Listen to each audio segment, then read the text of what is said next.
Ayon sa nakalap nating impormasyon, nagtatago ng ambasador ng China. Mananagot na si Ambasador Wang, pinaghahanap na siya dito matapos ang ginawang pag-amin ng Vice Admiral. Nirecord ng Chinese Embassy pag-uusap nila. Kumpirmadong espiya ng Chinese Ambassador ng China. Ayon kay Senator Francis Tolentino, ba't di pa kasuhan ng DFA Ambassador ng China? Kasuhan nyo ng kriminal tapos ipatawag nyo na dito. Ano pa bang inaantay nila? Makatakas si Ambassador pabalik ng China? Mukhang yan ang inaantay nila. Is the DFA conducting its own internal investigation into the matter? Walang ginagawa po ang DFA. Ang DFA naghihintay na may mag-file ng kaso. O sino magpa-file ng kaso? We'll ask the Department of Justice. Ang DFA may poder na mag-declare ng persona non grata. Hindi ko rin alam kung ano pa yung hinihintay natin dito. Sir, pinapatawag po namin yung ambassador kapag meron hong prima facie case na naihayag. Halimbawa ho, may kasong sinampa na sa NBI, sa police, dun lang ho mag-a-action ang Department of Foreign Affairs. Kailangan may kaso. Kailangan ho na isampa yung kaso para mag-react ho kami officially. Yung mga water cannoning natin, wala namang kaso yun na sinasampa. Tapos pinatatawag natin yung paghaharang doon sa mga rore, wala namang kasong sinasampa pero pinatatawag. Kailangan ba ho magsampa pa ng kaso? Sir, sa kaso po nito na wiretapping, kasi po it's considered as a criminal case. Ano po ba yun dapat mag-trigger ng pagpapatawag ng isang ambassador ng host country para sabihan sila na mali yung kanilang ginagawa? Pero speaking of pagtakas ng espiya, malakas din ang pakiramdam nila kay Mayor Guo na isa din to sa mga posible pang tumakas matapos sabihing Chinese talaga to si Mayor Guo. Hindi siya Pilipino, parang robot daw kasi tong makipag-usap. Una muna, no, yung mga nakuha ko doon, malaking posibilidad na si Mayor Guo hindi siya Pilipino. If you're really Chinese and fronting for other people, go back to your country.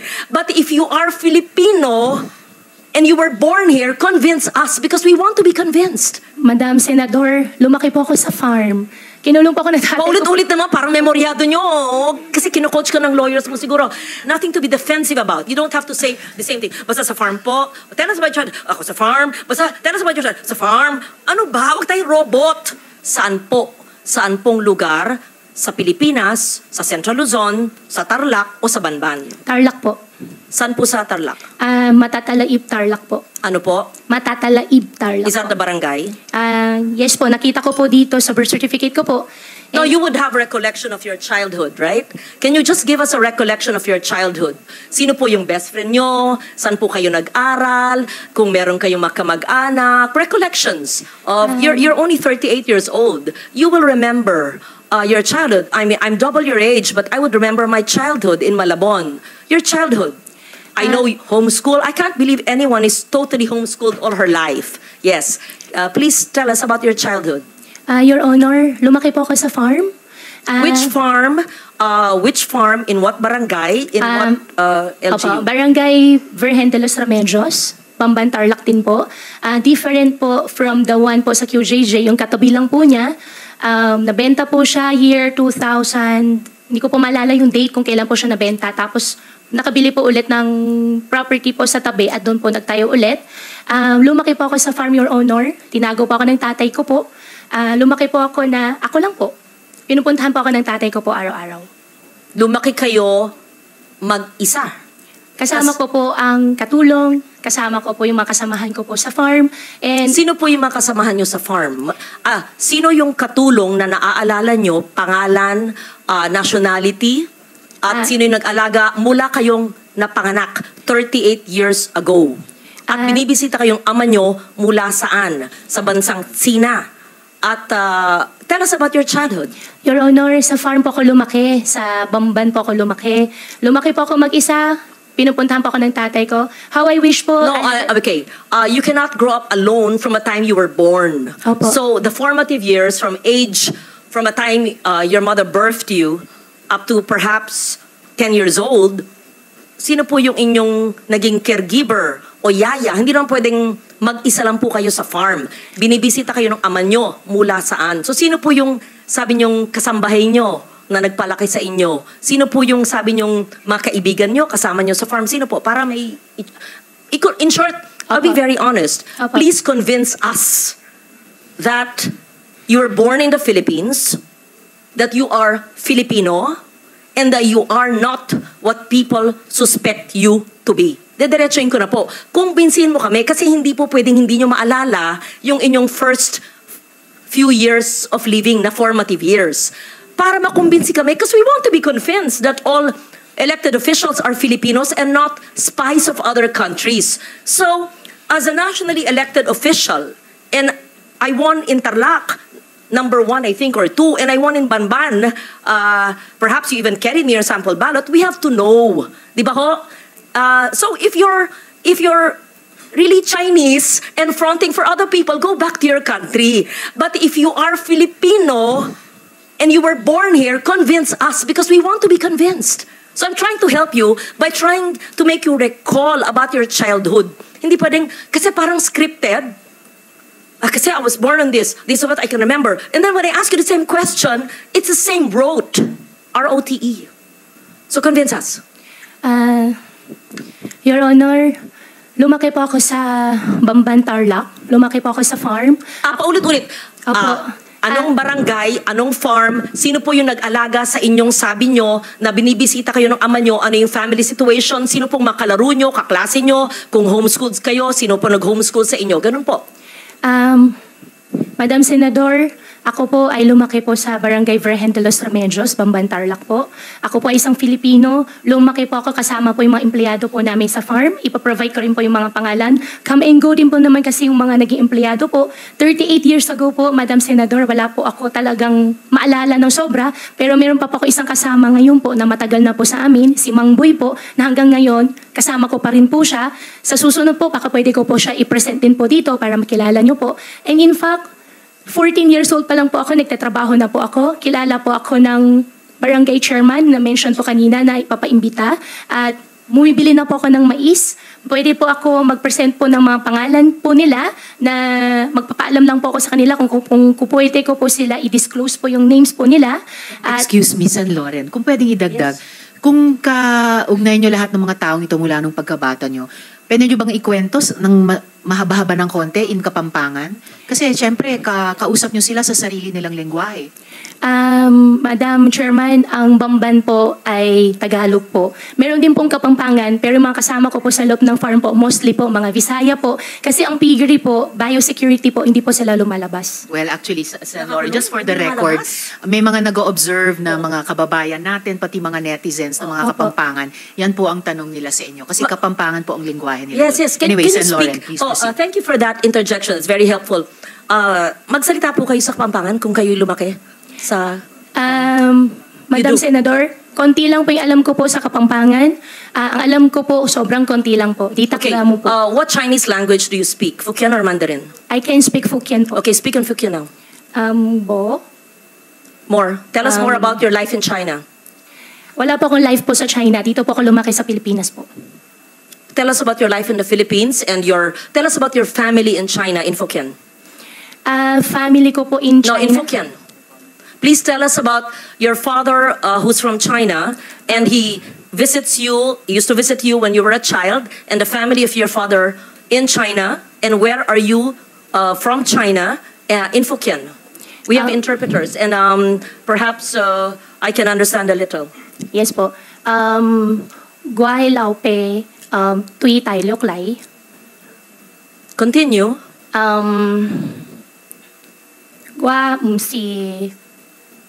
si Trung Quốc lang. Qua si Philippines lang. Tell us about your relatives. Pakikwento po ang mga kamag-anak ng iyong ama. San sa bansang Sina ang inyong ama at ano ang ginagawa niyo? Sinabi niyo embroidery, etc. Negosyo at mga kamag-anak niyo doon.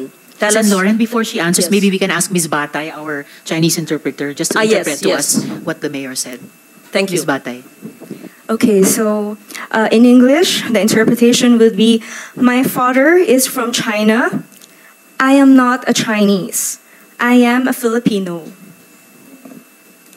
I mean, you're obviously half Chinese because if your father is full Chinese and your mother you claim is Filipino, right?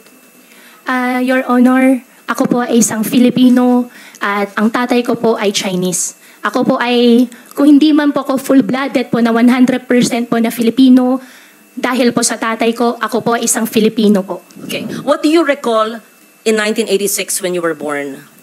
Your Honor. And why is it that you obtained your birth certificate? To be fair, sometimes people only have their birth certificates much later. But tell us the process of obtaining your birth certificate in what year? What year did you get your birth certificate? Your Honor, 2005 po. Yes. How Lauren, if I may just quickly add to your earlier Please question. proceed, Madam Chair. Mayor, may childhood photos ba kayo sa Bamban? Yes. Meron po, nung bata po ako, Madam Chairman, hindi po talaga uso cellphone. Pero sa nangyari po, meron po camera mga po. circulation po ng mga pictures ko po ng teenage life ko po sa conception. I can provide po. In fact, hindi ko po alam na meron po pala akong ganun picture. Could you kindly give us the earliest photos of yourself and your family and your workmates, playmates in your very exclusive and closed farm that you said, and your relatives in China and your father's relatives and the time that you were born, 1986, hindi naman, okay, walang cellphone, but you must have photos. And Yes po. proof of your homeschooling. Siyempre, pag homeschooled, meron pa rin yan mga report card, hard copy pa noon, hindi pa soft copy eh. Yes po, Your Honor. Hahanapin ko po yung mga picture po. Pati So, po yung mga tao po, pati po yung mga empleyado po na kasama ko po. what was the situation, Mayor Go, noong 1986 when you were born? Where was your mother? Where were your parents? And sa mga binibisita kayo ng iyong ama at ang kasama niyong lumaki ay sino? Fill in the blanks, please. Your Honor, 1986 po, nung pinanganak po ako, wala po akong any knowledge po.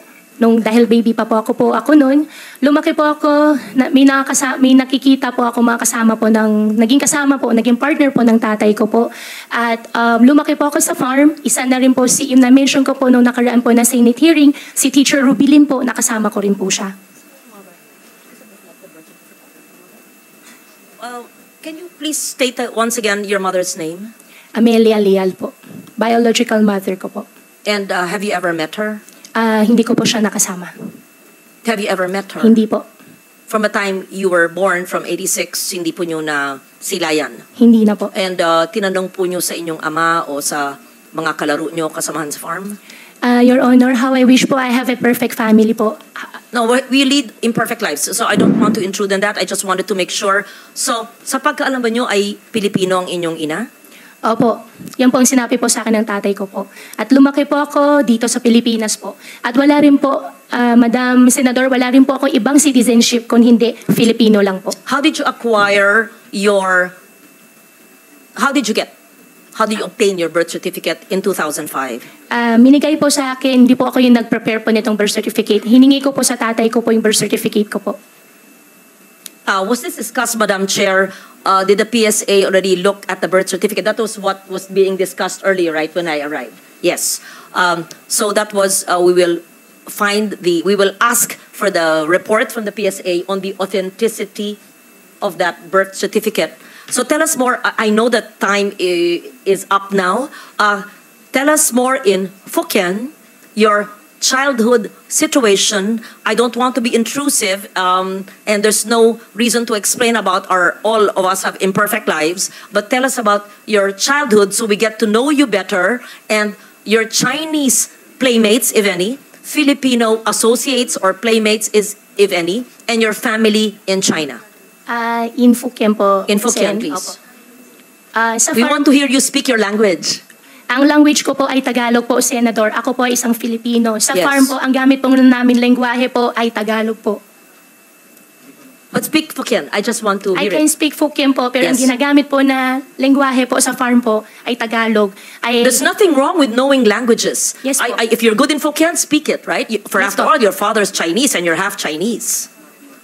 Don't Madam, be ashamed of that. Opo, hindi naman po ako nahihiya, naman po ako na ashamed. Madam Senador, mas kaya ko po ikwento na mas fluent sa Tagalog kasi yan naman po ang mother tongue ko po kaysa sa Chinese language po. Kaya kung okay lang po, naikwento ko po in Tagalog. Okay, proceed. If you don't like to speak the language of your father, then speak in Filipino. Opo. Briefly please, Mayor, dahil malapit na tayo mag-suspend for Ay, today. opo, sorry po ma'am. Thank you. Just brief. Opo. Thank you, Madam Chair.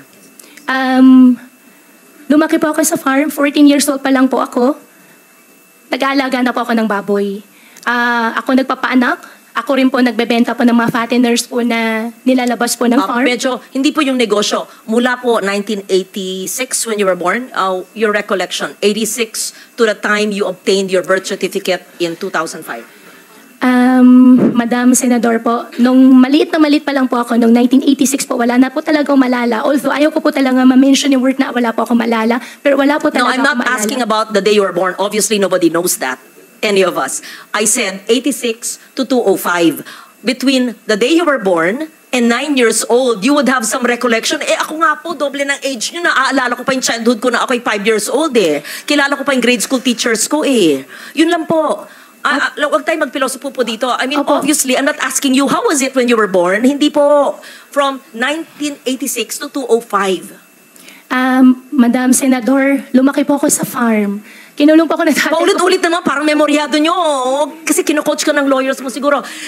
Just, magkwento, parang kaibigan. Parang nagpunta senador sa'yo, Mayor, kamusta na kayo? Kamusta ang buhay niyo dito? Napana kayo sa farm? How was your life when you were born? Ganun. Sino yung neighbors nyo, playmates nyo, paano yung pamilya, binibisita ka ng ama mo, ganun. Kwento lang.